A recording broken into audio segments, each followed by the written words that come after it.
Assalamualaikum, salam sejahtera. Jadi dalam video kali ini saya akan bincangkan soalan berkaitan dengan free fall motion. Cuma soalan ni dia tak berapa sama sangat dengan dua soalan yang sebelumnya yang saya bincangkan. Sebab dia ada pergerakan upwards dan juga ada pergerakan downwards ke bawah daripada origin. Okay, so yang pertama sekali kita baca dulu soalan dia, kita tengok. A ball is thrown from the top of a building, is given an initial velocity of 10 meter per second, straight upward. Nah, dia dah cakap dah upward. The building is 30 meter high and the ball just misses the edge of the roof on its way down, as shown in figure 2.14. Okay, so macam mana figure 2.14 tu? Basically, ada satu objek di atas bangunan, bola lah dalam kes ini. The ball on top of a building. Let's throw the ball. Okay, the ball is thrown upwards, so akan ada bola dekat atas. So bila dah sampai maximum height, okay, so apa yang berlaku, saya terpaksa lukiskan di sebelah kanan sikit. Okay, so saya tak boleh nak lukiskan bertindih lah, nanti kita tak nampak pula pergerakan downwards tu. So yang gambar yang sebelah kiri ni, bola tu bergerak ke atas. Yang gambar yang di sebelah kanan ni, daripada atas dia nak turun ke bawah. Okay, dia lalu just misses. Okay, maksudnya sebenarnya dia rapat sangat lah dengan roof of the building. So dia rapat sangat lah, betul-betul dia turun ke bawah sampailah dia jatuh ke bawah bangunan. Itu dia apa yang berlaku dalam figure 2.14. So apa-apa pun awak lukiskan dululah figure ni. Sebab kejap lagi kita nak bincangkan soalan dan kita akan gunakan figure ni. Figure ni penting ni sebenarnya. Okay. So apa yang berlaku adalah kita ambil initial position of the ball as origin. Okay, maksudnya di bahagian atas ni origin dekat atas. O. Okay. Dalam kes ini O itu origin tu dia panggil sebagai point A. Ni point A. Okay. Atas kali ni adalah point B. Dia dah sampai maximum height, dia sampai point B. And then bila dia returns to the origin, itu kita labelkan sebagai point C, dan ground dekat bawah sebagai point D. Okay, so the ball have initial velocity U. Okay, and then bila sampai pada point C, dia downwards. V at point C. Saya label sebagai V sajalah. Okay, saya label sebagai V saja. Dan ataupun VC lah, kita label sebagai VC. Okay. Dan pada point D downwards, kita labelkan dia sebagai VD. Okay. Yang dibagi lagi dalam soalan ni, dia kata the building is 30 meter high. Maksudnya daripada origin ke bawah, tinggi bangunan itu adalah 30 meter. Jadi daripada ni bangunan lah ni sebenarnya. Ni bangunan ni sebenarnya. Ni bangunan ni sebenarnya. Okay. So tinggi bangunan itu adalah 30 meter. So kalau saya labelkan dalam gambar. Okay, arrow tinggi bangunan 30 meter SY. Okay, berapa nilai SY? Okay, kita listkan dulu information. Ni gambar dah ada, kita labelkan dengan simbol-simbol. Okay. Nilai SY, kalau kita tengok, kita lukiskan SY itu dia ada di bawah origin, therefore ada negative sign. Atas daripada origin, kita define sebagai semuanya positif. Kanan, positif. Kiri, negatif. Downward, negatif. Okay. Ini pergerakan pada Y component. Patutnya kanan tu tak payahlah fikir sangat kan. So atas dengan bawah saja. Atas positif, bawah negatif. So bawah daripada origin, negatif. SY sama dengan negatif 30 meter. Okay. U dekat situ. Actually UY lah ataupun saya dah label dalam gambar U sama dengan 10 meter per second. So soalan dia tanya calculate the maximum height of the stone from point A. Jadi dia nak kira maximum height from point A, maksudnya dia nak kira yang inilah. So labelkan saja sebagai okey, S sajalah. Okey. Yang bawah tu SY, yang atas tu S. Saya gunakan simbol yang berbeza. Okey, now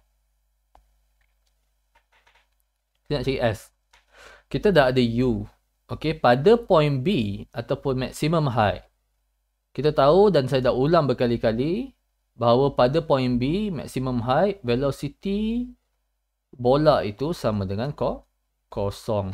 Jadi, kalau kita gunakan equation Vy square is equals to Uy square minus 2GS. Okey, kita boleh cari S dekat sini.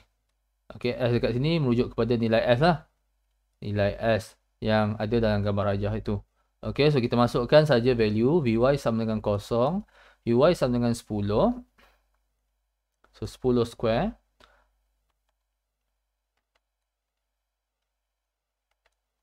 minus 2 times 9.81 times S.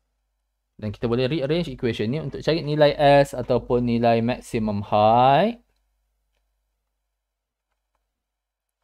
Kita akan dapat jawapan dia 5.1 meter. So daripada point A kepada point B. So basically 5.1 meter ni adalah displacement daripada point A kepada point B. Okay, itu soalan A. Soalan B, dia kata the time taken from point A to point C. Okay. Point A to point C, kita nak cari time taken. So dekat sini kita boleh gunakan satu konsep yang kita dah belajar dah sebenarnya sebelum ni. Apa jadi pada point C tu, when the ball returns to origin at point C. Okay, so the ball returns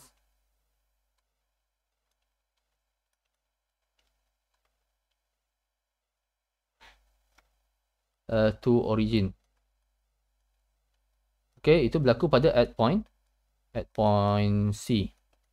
Apa dia punya laluan dia daripada point A kepada point B kepada point C. Ini basically dia dah patah balik pada origin. Origin pergi pada point B, pergi pada origin balik. Ini sama saja dua ni.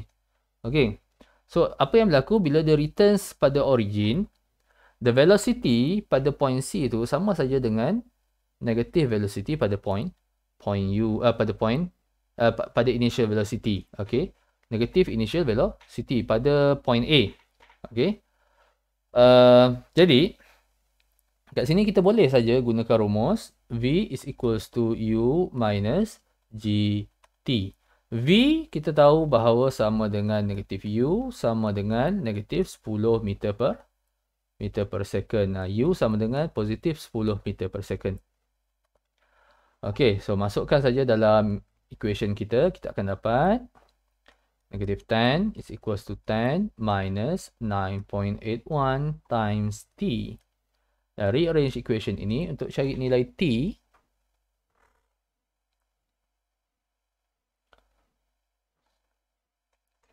InsyaAllah kita akan dapat nilai T sama dengan 2.04 second.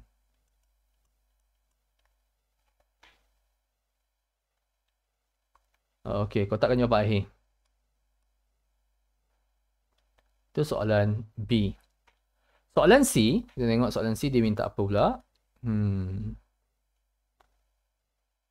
Jadi, yang time ni, soalan B ni, time daripada mana? Time daripada point A pergi point B ke point C. Jadi, TAC lah kat situ. Itu time 2.04 second. Okay. Next, dia kata, the time taken from point A to point D. Okay. Kita nak cari masa pula daripada point A to point D. Okay. Info tentang point A kepada point D ni ada kaitan dengan nilai SY. Okay, displacement between point O and point D sama dengan negatif 30. Okay, displacement between point A dan juga point D, point O lah saya cakap, O tu origin sama je lah is equals to negatif 30. The height of the building. Tapi negative sign pasal point D itu berada di bawah origin kita. Bila point D itu ada bawah origin, maka kita kena masukkan negative sign. Kita dah define dah atas origin positif, bawah origin negatif. Jadi negatif 30. Okay. So kita nak cari masa daripada point A to point D. Displacement daripada point A kepada point D kita dah ada. Nilai initial velocity U kita dah ada juga. Sama dengan 10 meter per second. Okey, jadi kita cuma perlu gunakan rumus Sy is equals to Uy t minus half gt square. Dalam kes ini, Sy itu sama dengan Sad lah. Okey, sama dengan U t. Okey, t itu t daripada mana? T daripada A kepada point D. Pasal displacement kita ambil daripada point A kepada point D, time pun daripada point A kepada point D, minus half times G times T square. Ini saya labelkan dengan label ni sebab saya nak awak sedar yang sebenarnya kita tengah kira displacement daripada, kita gantikan displacement daripada A kepada point D, maka kita akan dapat time daripada point A kepada point D. U ini initial velocity, tak ada masalah. Ada satu je initial velocity kita, which is 10 meter per second. Initial velocity U tu sama dengan initial velocity daripada origin lah. At point A lah. Pasal apa? Kita sendiri dah cakap kita gunakan rumus nilai SAD. Jadi U tu U pada A lah. Kita ambil point A itu sebagai origin kita dan konsisten daripada soalan A pada soalan B sampailah kepada soalan C. Sama saja origin, saya tak ubah origin pun sepanjang pengiraan kita daripada A ke C. Jadi kita masukkan value negatif 30 sama dengan U 10 times T minus half G T square. Okay, G gantikan 9.81. Okay, saya terlepas kat situ. G kita gantikan dengan 9.8 1 meter per second square.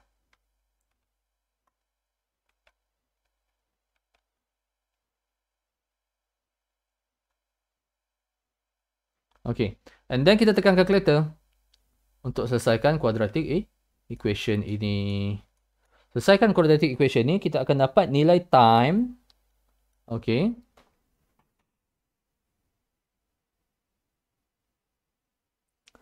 Daripada saya tak tekan pula kalkulator saya. So mari kita tekan sekarang lah sama-sama.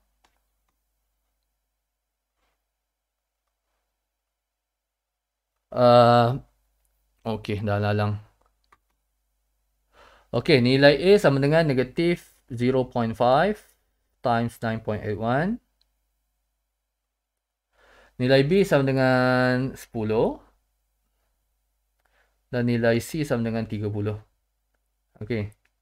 So kita akan dapat time sama dengan 3.69. Okey, 3.69 second. Okey, ada value lain tak kita tengok?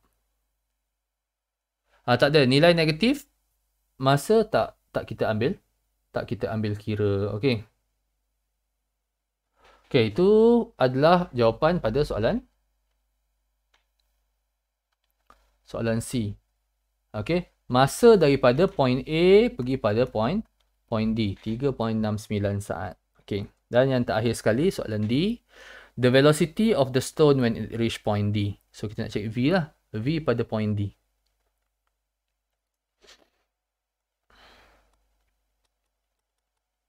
V pada point D.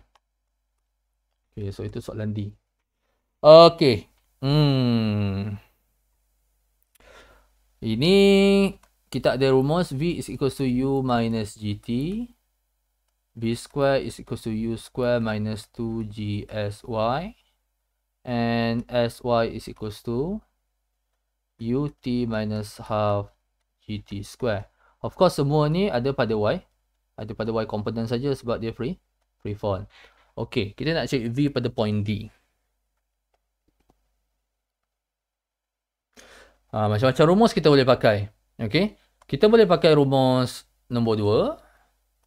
Kita boleh pakai rumus nombor 1 juga. Okay, sebab semua benda kita ada. Cuma rumus yang ni kita tak adalah sebab tak ada nilai v. Okay, kalau kita tengok apa value yang kita ada kat sini, uy kita ada. Okay, uy kita ada 10 meter per second. Ini velocity pada point A. Initial velocity pada point A. So, kita ada yang tu. Sebab itu kita ambil sebagai origin. And then, G kita ada. G sama dengan 9.81. And then, T daripada point A. Pasal U pun kita pakai UA. Kepada point D sama dengan 3.69 saat. Okey, itu kita dah tahu. Jadi kita boleh gunakan rumus yang pertama. Yang ini pun kita tak ada, ini pun kita ada, yang ini pun kita ada. V kita nak cari. V kita nak cari, U kita ada, G kita ada, T kita ada. Okey. Kalau kita guna rumus yang kedua ni, boleh juga, tapi nanti kita akan dapat jawapan dia positif lah. Sebab ada V square, U square ni. Jawapan dia kita akan dapat magnitude saja. Okay, jadi negative sign tu kita kena masuk secara manual lah. Nilai SY lah kalau kita nak guna yang equation yang nombor 2 ni. Nilai SY sama dengan negatif 30 meter. Jangan lupa. Itu SY itu daripada point A kepada point D. Negatif 30 meter. Rujuk balik kita punya gambar tadi. Okay, daripada point A kepada point D. SY dia sama dengan tinggi bangunan itu. Yang ini negatif 30 meter. Okay, tapi kalau kita nak pakai equation yang pertama, maka tak payah guna SY. Okay, so kita guna saja VY is equals to UY. UY sama dengan 10 minus 9.81 times 3.69 second. Dan kita akan kira untuk cari value VY. Okay, so sama dengan... saya clearkan kejap. 10 minus 9.81 times 3.69. Okay. Kita akan dapat velocity at point D. Velocity at point D sama dengan negatif 26.2. Okay. Negatif 26.2. Negatif 26.2 meter per second. So, itu adalah velocity apabila bola itu sudah sampai ke bawah. Okay, yang ini velocity at point D. Itu jawapan saya. Okay, boleh cuba guna equation lain untuk check sama ada konsisten ataupun tidak jawapan kita. Okay, itu saja discussion saya untuk example 11. Sekian. Jangan lupa untuk like, share and subscribe Matriculation Physics channel untuk lebih banyak video. Terima kasih.